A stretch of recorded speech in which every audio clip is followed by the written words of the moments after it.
फोंडा 388वी शिवजयंती मनयली। भौशीक बांधकाम मंत्री आणि कला आणि संस्कृती खात्याच्या मंत्र्यान शिवाजीच्या पुतळ्याक हार घालून वंदना केली।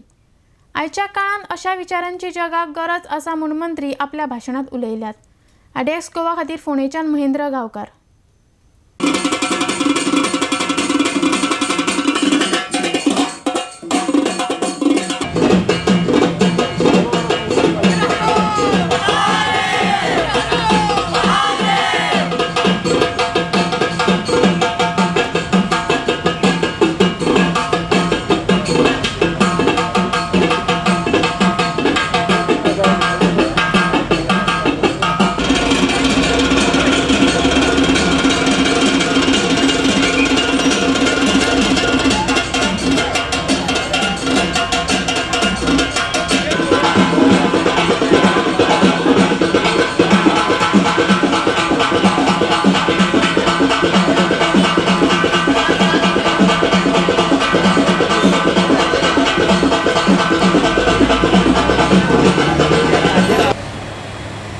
छत्रपती शिवाजी महाराज म्हणजे चालतं बोलतं एक वादळ होतं।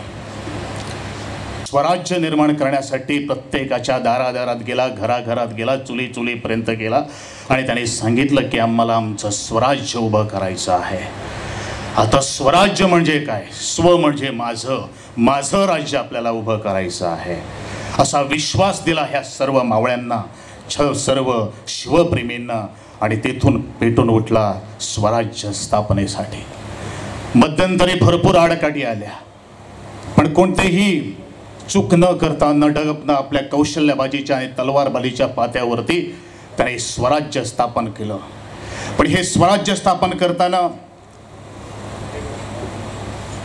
आपल्याच माणसाने घाव सुद्धा घातले, फाटीत सुद्धा सुद्धा खंजीर घातला, ह्याची पर्वा न करता त्याच तळपती तलवार घेऊन त्याने आम्हाला स्वराज्य स्थापन केलं। आज त्याची गरज आहे।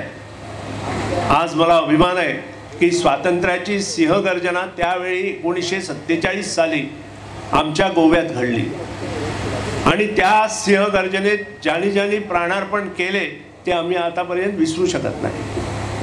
कारण आज स्वातंत्र्य मिळालं म्हणूनच आम्ही या व्यासपीठावरून बोलू शकतो आणि त्याचसाठी छत्रपती शिवाजी महाराजांनी जे काही गुण, छत्रपती शिवाजी महाराजांच्या अंगी जे काही गुण होते त्या गुणाची पारख करणं आवश्यकता आहे। मित्रांनो, गर्व हा सगळ्यांना असतो, पण गर्वाचं घर खाली करणं हे सुद्धा एक वेगळं असा नमुना असतो। शिवाजी महाराजांना पण गर्व होता आणि हा गर्व जेव्हा त्यांचे गुरु समर्थ रामदास स्वामींना कार्य करा, चांगलं कार्य करा, चांगली सुबुद्धी लोकांपर्यंत पोचवा, जेणेकरून या देशाचं भलं होईल, आमच्या गोव्याचं भलं होईल। आज जो किल्ला आपल्याला दिसतोय तो ह्या वर्षी नवीन आकार देण्याचा पब्लिक वर्क्स डिपार्टमेंट आणि मुख्यमंत्री मनोहर पर्रीकरच्या माध्यमातून आम्ही पुढे नेतोय।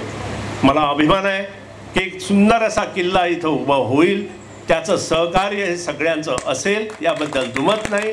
आपण ते बाजूला ठेवून, मनातला हेतू बाजूला ठेवून यात सहभागी होऊया असं नमूद करतो।